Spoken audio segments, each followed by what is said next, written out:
السلام علیکم سامعین، 13 جمادی الاخری اور 16 دسمبر ہے۔ خبر کا عنوان ہے مولوی عاصم صدیقی کی وفات، انا للہ و انا الیہ راجعون۔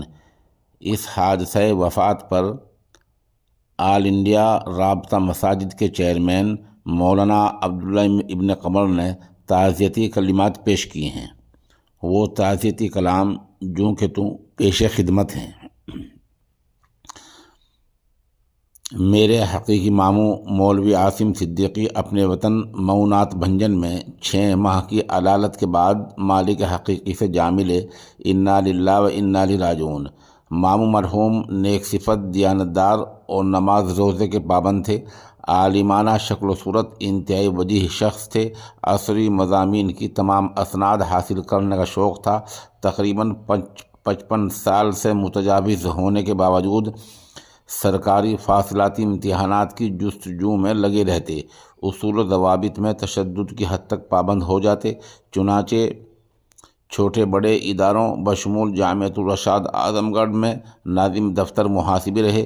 اردو رسائل اور اخبارات میں مراسلات کنگ صدیقی کے نام سے خوب لکھتے۔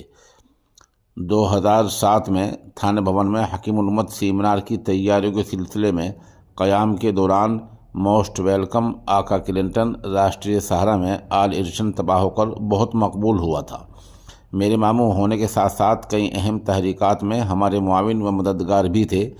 حکیم الاسلام عالمی سیمینار میں بھی آخر میں شریک کار بنے۔ اصول و ضوابط پر سختی سے قائم رہنے کی وجہ سے ملازمت سے سبکدوشی کا سبب بنے۔ بہرحال میرے مشفق، میرے خیرخواہ ماموں آج ایسے وقت دنیا سے جس وقت میں نواحِ مہاراشٹر کے سفر میں ہوں اور باوجود بے پناہ کوششوں کے تدفین میں نہیں پہنچ سکتا۔ اللہ ہمارے ماموں کو اعلیٰ علیین میں مقام کریم عطا فرمائے اور آپ حضرات بھی مغفرت و ترقی درجات کے لیے دعا فرمائیں۔ والسلام، عبداللہ ابن عبداللہ قمر، دیوبند۔